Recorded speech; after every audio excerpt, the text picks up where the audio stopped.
Welcome to the Bookshop at the End of the Internet. This podcast is dedicated to helping book lovers discover new authors. Like all the best bookshops, this podcast is filled with all kinds of books and all kinds of authors. So tune in, browse around, find a new author, and discover a new favorite book at the Bookshop at the End of the Internet. I'm Stacey Horan, author, book lover, and host of the Bookshop at the End of the Internet. This is episode number 155. For more information about this or any of our episodes, go to my website, staceyhoran.com. If you enjoy the podcast, leave us a review, like us on social media, and share us with your friends, family, and fellow readers.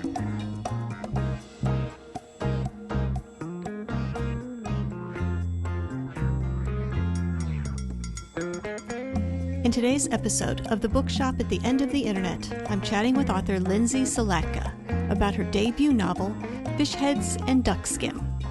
This story is loosely based on Lindsey's own life, specifically the 5 years she and her family lived in Shanghai. While living abroad, Lindsey jotted down her observations on the city, the lifestyle, and the people of Shanghai. When she began to write the book, Lindsey originally intended it to be a memoir, but that quickly changed. She decided that it would be much more fun to use her experience as the basis for a work of fiction. Fish Heads and Duck Skin is the story of a woman finding herself somewhere far away from home and learning to fall in love with herself and her place in the world.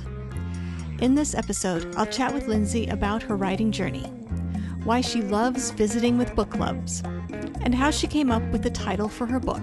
Here's a hint. It was inspired by her daughter's 2 favorite foods, as well as a few other things coming up.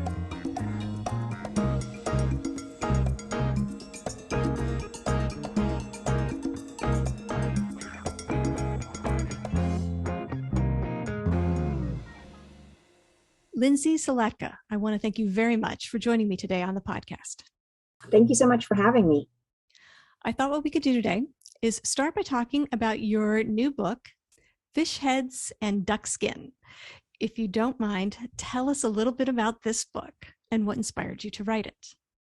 Well, it is loosely based on my life. I lived in Shanghai for 5 years with my family. And while I was there, I felt the urge to write down some of my observations.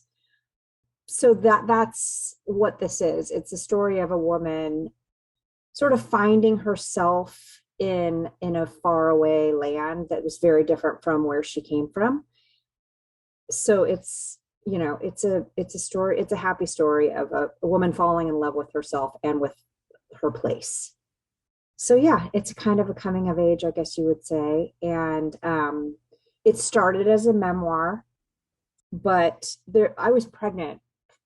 I had 2 children when we lived in Shanghai. So I didn't really want to write a pregnancy tale because it was hard to live it, and I certainly didn't want to write about it. And so I really just took myself out of it, dialing up the personalities of the characters and the adventure.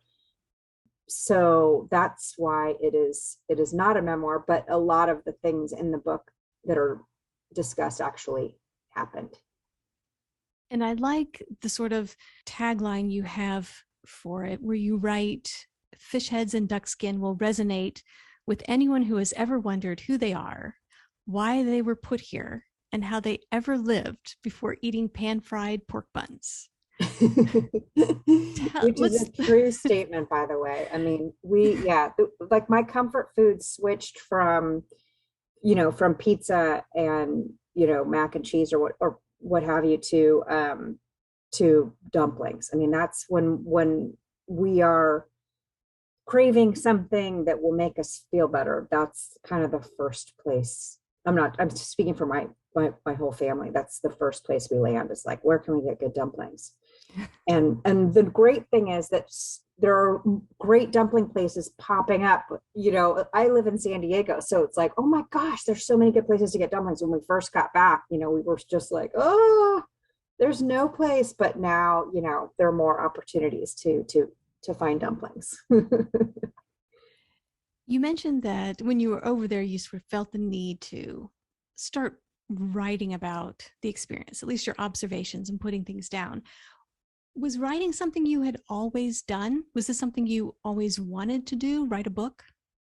It is something that I'd always done. I started as a, you know, was probably as soon as I could write. I started writing letters to my cousins and my friends. And so I had a lot of pen pals as a like a young child. And then that sort of morphed into sort of poetry and journaling. And then when I went to university, I studied creative writing. So when I lived in Shanghai, I was writing articles for the local expat magazine. And it just, and before we lived in Shanghai, we lived in Bali for a couple years. So that kind of reignited my writing spark because I wasn't working full time for the first time in a long time. So I had more time and there was so much to write about. I mean, I just had like bottomless wells of content. So yeah, I have always written. I loved what I was seeing, I wanted to take it all down. And the other reason I really picked up the pace with my writing there was because after we had been there for a while, I could see that I was losing I call it my new eyes. Like when you haven't seen something ever before, you're sort of like shocked and, oh my gosh, this is so different. Like just noticing the difference in what your normal life was and what you're seeing now. And because it was become normal to me, I wasn't noticing all the things of the things that I had noticed when I first got there. And so I thought, oh, I have to write this down before it's not new anymore and I don't notice it. And I really wanted my kids to know what it was like to be there, what it was like when they were babies. Because when we moved back, I had a 1-year-old, a 3-year-old, and then a 9-year-old. So the 9-year-old, she has memories of our time there, but I knew the other two wouldn't. So I wanted to capture it for them. And let's talk a little bit about your main character. You mentioned you decided not to fill the character so much with your personality, but I'm curious just how much of it crept in? Like how much of the character did you find was reflecting yourself, your thoughts, fears, whatever? Well, I honestly think that even in fiction, and there's always a piece of the author in any book. So there is a lot of me in the main character, but the main character is very type A and very rigid. She is less tolerant, and that is, I saw a lot of this there, how hard it was for people that were really, really structured and not in a bad way. It just makes it difficult to accept something new when you really see your way as the way that everything should be. So I think it makes it very difficult to adapt. And I certainly had some challenges adapting. I would say it took 2 years for me to get kind of comfortable and really enjoying it. And, it took about 2 years for it to really feel like home. And then I never wanted to leave. But, I just saw people that lived there that were just, it was just so hard. They can never accept, that something else might be okay. It might just another way of doing things. Right. And it honestly helped me accept that there are many ways of doing things too. I think that was probably the best lesson for all of us. And the one that I felt was the most valuable for my kids too was like, look, I mean, when you feel like you're in this dark place because everything isn't going the way it's supposed to, according to whatever plan you have, before you, it's like, well, actually, there are just so many ways of doing things. And there are so many options, just because it doesn't look like what somebody had decided for you or what you decided for yourself doesn't mean that there isn't another beautiful path. And when you were writing down your thoughts and these anecdotes and compiling it and starting to write this book, how difficult or easy was it to capture that experience of not just living in a place that's different from where you came before, that's not familiar to you, Mm-hmm. but living in a place, really living in the place and embracing it and diving into it? How do you capture that difference? And is that where the character really becomes critical? Like you mentioned, her type A personality. Is that how you demonstrate the difference between the two? Yeah, I think, the main character is very type A, and noticing that she's having a hard time and noticing that her kids are not.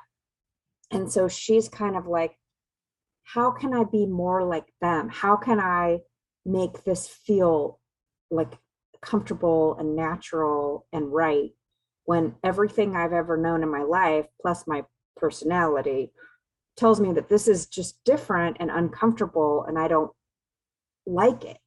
And so, and that's the title of the book is Fish Heads and Duck Skin. And in the book, and actually in real life too, this happened. We were at a restaurant, and it was a duck restaurant. And I mean, I'm not super picky, but in the book, the main character is very picky. And so at the restaurant, we're eating duck. We were served an appetizer that had little tiny fish heads in it.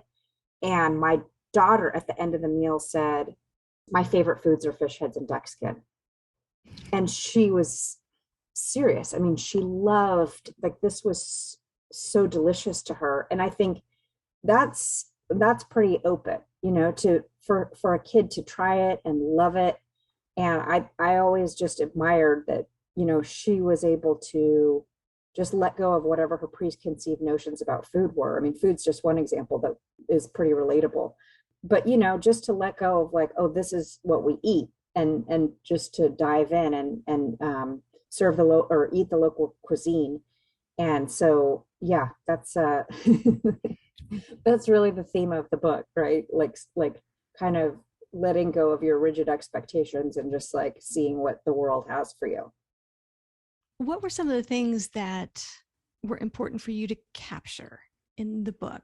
Some of the anecdotes, as you were, I'm guessing there was 5 years worth of Mm-hmm. observations. What became most important for you when selecting what to put in and what not to put in? Well, when I first started, I had just like this giant mountain of stories. And well, first of all, I needed to create the arc of a story. So some of it just didn't add to the arc, and so it didn't belong. Or some of it was just too hard to describe in words, the actual, sense of the situation. So I would say, like, the the stuff I included really depicted the character, and I added up a ton of stuff too. So I wanted to depict the character. I wanted to tell an interesting story.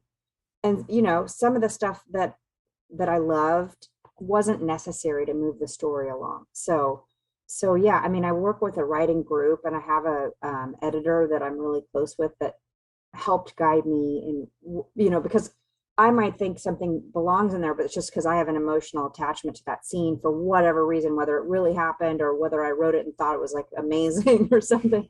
So I really went with, not every time, but a lot of times, the opinions of people that are really good at what they do, that can read and say, okay, well, I love this part, but this part is maybe not as important. Like, you lost me here. Like that, that's like the line when you're like, I was pulled out, or you lost me here, because I'm not able to describe it in that way that kind of gives it justice. So that was kind of how it ended up being what it is. Did you start out with a plan for the book when you started writing it? Did you know beginning, ending, the points you were going to hit in between? Or was this something you sort of pantsed and put together organically? So that is a great question. And that's why the book took me 10 years. And the next one, the next one will not, because now I'm a big fan of plotting. Once I decided on the structure of the book, I did plotting. So I plotted the rest of it, but I could only plot it to a certain extent. And that's, I think, how this next book is going to be as well. Like sometimes you're plotting something and you're following, this outline that you've set for yourself, but then you'll veer in another direction, or I will. So all of a sudden it's like, you know what? I don't want to write that part. That's not intriguing to me. I'm going this direction. So I change directions with that story a lot. So I'm not a purist when it comes to pretty much anything, but with plotting and pantsing, I'm like a plotter that pantses. If that makes sense. I can't pants only. I think that's amazing when people can, but I do need a reminder of like where like I need to hit important moments. But I also appreciate the freedom of, going wherever I need to go, wherever I'm called to, I guess. And you mentioned the theme of the book, or the message of the book is finding yourself, falling in love with yourself, who you are, where you are, why you are. Mm-hmm. Was that a message you knew clearly when you were starting the book, or is that something that revealed itself as you wrote? I think it revealed itself as I was writing it. We're here for this journey. I am still on the journey, learning a lot of these same lessons. I feel like most of us kind of go back and forth with some kind of self-awareness and understanding, and then sometimes feeling like we're totally lost and back at square one. So I wouldn't say that I wrote to that theme. I would say that theme kind of presented itself. Like I didn't even realize how important that is in my life, how it's just, how I live my life. And so, yeah, it wasn't a plan so much as the way that it showed up. Yeah. And where do you go from here? What about works in progress or your wish list of things you want to write about? So right now I'm working on a novel that is not based on my life so much, but obviously like I said, I think there's a kernel of truth in every novel. So there will be kernels, but this one is exploring. So I have three kids, as you know. So this one is exploring kind of where we go off track on in parenting. And specifically, it starts sports related. So, you see, well, like dance moms, for example, you see moms that like have absolutely the best intentions and really want the best for their children, that all of a sudden, like, kind of take a turn that they don't even see and become these like really sort of crazy, overbearing people that I'm sure they will have no vision that they're doing it, that they're actually maybe causing some harm to their kids or, to the community or whatever. So, I'm a light-hearted, that sounds quite serious, but I'm a pretty light-hearted person and author. So I want that to be like I want to describe this in an entertaining way, but also still bring in themes of like, how do you show your love to your kids, and how can we become more self-aware and like asking, or is this really important? Or is it that important, when they're 4 and your dad's screaming at you on the sideline of soccer? Just kind of stuff that, I've witnessed for a long time. And so now I'm like, oh, I got to write about this. This is just like too good. There's so much stuff. I have constant fodder. My kids are super sporty. So I just feel like, oh, I'm actually writing some articles and things about it now just to kind of start talking about the theme. Yeah. So that's where I'm going next. Some of the other things that you do as a writer, You've mentioned to me that you're a director of a children's writing contest and you sit on the advisory board of a writing festival. Mhm. I'm curious if, in working with authors of all ages, genres, formats, do you find there are similarities with people who write? Do you find themes, given that a lot of your writing is observing things going on around you? Do you observe similarities amongst writers, regardless of their age or the genre they're writing in? Well, I think writing takes a certain amount of bravery and a certain amount of like, I can do this, because it's so easy to doubt yourself and think that you don't have a space in the world to sort of speak your mind and have people listen to it. So I do think that there's a bravery element that I would say most writers, they still grapple with it, even though they have it enough to proclaim themselves a writer, but they're always struggling like with imposter syndrome and do I belong here? Or does my work suck? That kind of stuff. So I would say that's one thing that they have in common. And oh, I had another one, but I've lost it. I just think, oh, I know what I was thinking of, the universal themes. I feel like we're all writing about, I don't know how many themes there are in the world, but there aren't enough that you never see the same thing twice. We're telling a story that's probably already been told, but with our own spin.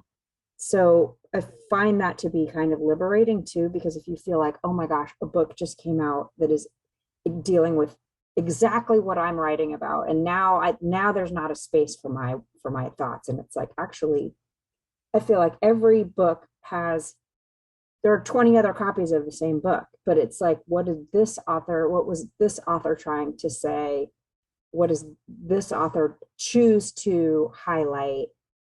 We're all working with similar themes, and that makes it actually kind of fascinating, because sometimes I can just recognize a theme right away, like, oh, this is a theme I love, and other themes I'm like, I'm not that interested in that. That doesn't resonate with me for whatever reason.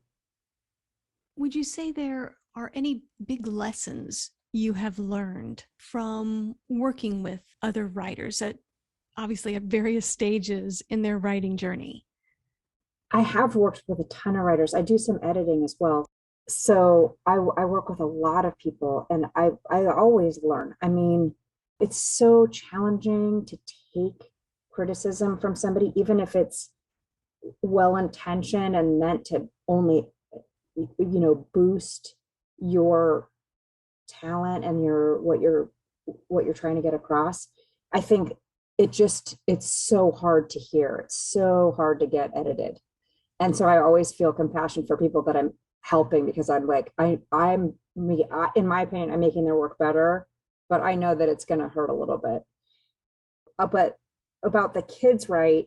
Um, I love, because I'm a big believer in basically every writer at some point when they were young, or even when they were older.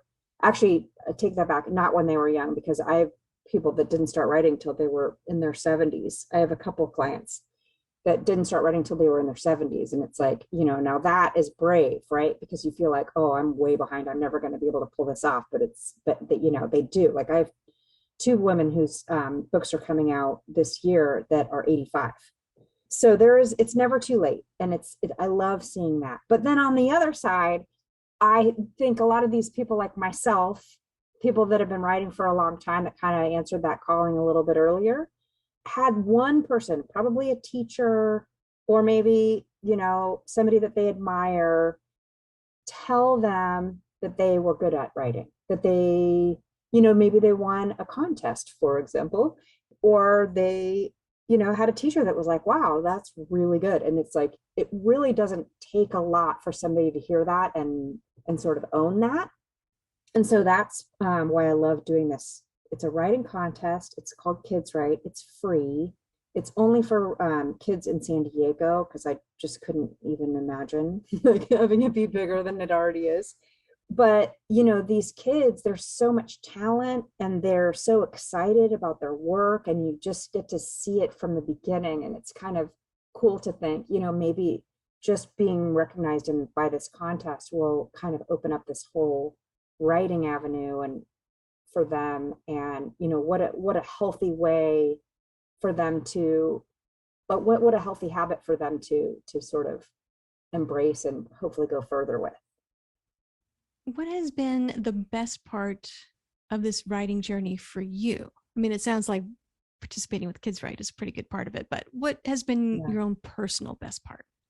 Well, actually, so I've been doing a lot of book clubs for Fish Heads and Duckskin, and I love the book clubs. I love them. Like, I didn't know that I was going to love them as much. I really thought, I kind of assumed that everybody would, I don't know why I assumed this. I assumed that every book club would sort of ask the same questions, or we'd kind of end up talking about the same things. And no book club has been the same. I can't even believe how vastly different they've been. Like, they've all read the same book and they've all decided that they wanted to know more about different things. Nobody I don't even know that I've answered the same thing twice. It's so amazing to me. I mean, I will say people have said, like, oh, is this part real? That, like, people want to know what part's real, which part isn't.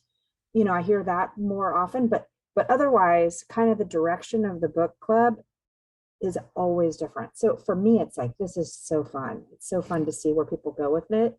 So that has been my favorite part. Well, if people want to learn more about you and your book and things that you have going on, where should they go to find you and that information? Good question. I'm pretty active on Facebook and Instagram, so they could, and a little bit on Twitter, but not as much. Follow either me personally at Lindsey Salatka or Fish Heads and Duckskin on Facebook. And then my Instagram is my what lovely gills you have. So that would tell you kind of what events are coming up or readings or what's, what I'm working on now. So that's, yeah. Oh, and I also have a newsletter that I put, I only write it about every quarter. So if you go to my website, which is lindseysalatka.com, you can subscribe, and then you'll see, I will always include my events there too. And if people want to purchase a copy of Fish Heads and Duckskin, where can they go to buy it? They can go anywhere books are sold. So any bookstore, I mean, it might, if the actual copy isn't there, they can order it. And obviously it's on Amazon. It's an audiobook as well as an ebook and a paperback. So yeah, anywhere books are sold. Good. Well, Lindsey, I want to thank you very much for joining me today on the podcast. I want to wish you luck with Fish Heads and Duckskin and with your work in progress. We'll look forward to that. So congratulations on everything you've accomplished so far. Best of luck with the rest of your writing journey. Thank you so much. It's been a real pleasure. The Bookshop at the End of the Internet is a podcast dedicated to helping book lovers discover new authors. Like any good bookshop, this podcast features a wide variety of books by the equally varied and interesting authors who felt compelled to write them. This podcast gives you a chance to meet these wonderful writers and discover your next must-read book. Listen to the authors describe their books and tell you their stories in their own words. My interviews feature books from all genres and authors from all walks of life, including those who are indie published as well as those published by small presses and large publishing houses. Looking for unique, not so easy to find books for yourself, a friend, or a book club? Tune into this podcast and find your newest favorite author or maybe a soon-to-be bestseller. This podcast, like all the best bookshops, is filled with all kinds of books and all kinds of authors. Tune in, browse around, find a new author, and discover a new favorite book. You never know what treasures you might find in the Bookshop at the End of the Internet.